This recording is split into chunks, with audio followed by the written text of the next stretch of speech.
வணக்கம் மாணவர்களே. இப்போது நாம் தன்னாட்சி நரம்பு தொகுதி என்னும் விடயம் தொடர்பாக எமது கவனத்தை செலுத்துவோம்.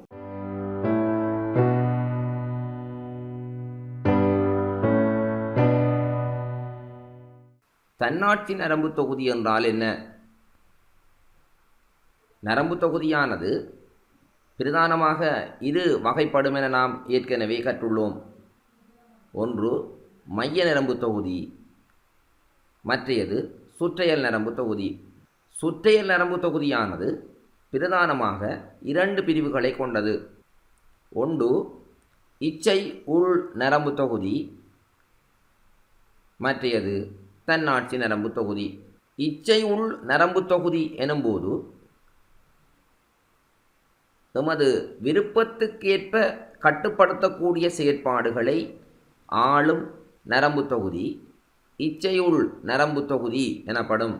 எமது விருப்பத்துக்கு ஏற்ப கட்டுப்படுத்தக்கூடிய நிகழ்ச்சிகளுக்கு உதாரணமாக கருதுவோமாயில் ஓடுதல், ஆடுதல், பாடுதல் போன்ற செயற்பாடுகள் நாம் எமது விருப்பத்துக்கேற்ப கட்டுப்படுத்தக்கூடிய செயற்பாடுகளாகும்.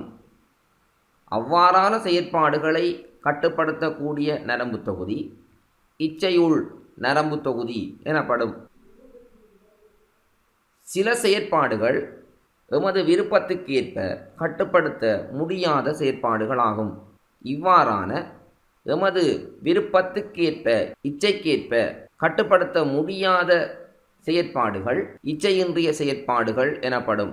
இவ்வாறான இச்சையின்றிய செயற்பாடுகளை கட்டுப்படுத்தக்கூடிய நரம்பு தொகுதி தன்னாட்சி நரம்பு தொகுதி எனப்படும். இச்சையின்றிய செயற்பாடுகளுக்கு உதாரணமாக இதய துடிப்பு, குருதிக்கலன்கள் சுருங்குதல், குருதிக்கலன்கள் தளறுதல் போன்ற செயற்பாடுகள் எமது விருப்பத்துக்கேற்ப கட்டுப்படுத்த முடியாத செயற்பாடுகளாகும். அவ்வாறான இச்சையின்றிய செயற்பாடுகளை கட்டுப்படுத்தும் நரம்பு தொகுதி தன்னாட்சி நரம்பு தொகுதி எனப்படும். தன்னாட்சி நரம்பு தொகுதியானது இரண்டு பிரதான பிரிவுகளை கொண்டது. ஒன்று பரிவு நரம்பு தொகுதி, மற்றையது பரபரிவு நரம்பு தொகுதி.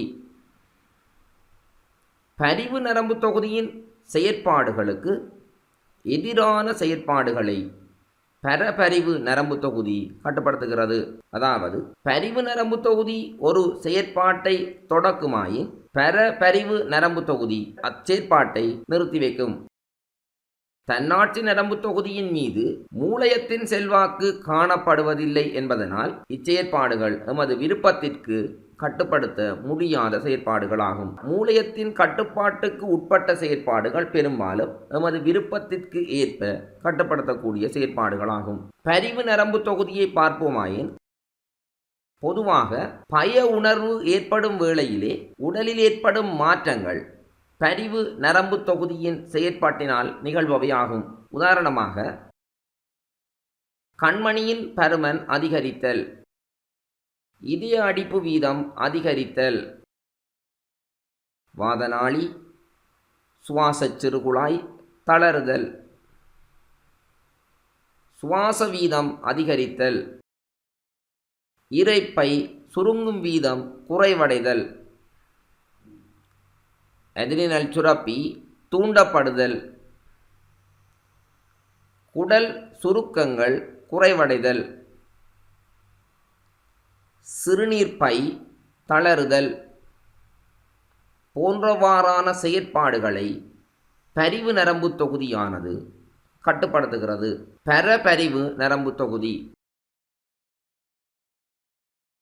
பரிவு நரம்பு தொகுதிக்கு பரிவு நரம்பு தொகுதியினால் செயற்படுத்தப்பட்ட செயற்பாடுகளுக்கு எதிரான செயற்பாடுகள் பரபரிவு நரம்பு தொகுதியினால் கட்டுப்படுத்தப்படும். கண்மணியின் பருமன் குறைக்கப்படுதல், இதய துடிப்பு வீதம் குறைக்கப்படுதல், வாதநாளி சுவாச குழாய்கள் சுருங்குதல், சுவாச வீதம் குறைவடைதல், இரைப்பை சுருக்கம் அதிகரித்தல், குடல் சுருக்கங்கள் அதிகரித்தல், நேர்குடல் சுவடு சுருங்குதல், சிறுநீர்ப்பை சுருங்குதல் இவ்வாறான பரிவு நரம்பு தொகுதியின் செயற்பாட்டிற்கு எதிரான செயற்பாடுகள் பரபரிவு நரம்பு தொகுதியினால் ஆளப்படும்.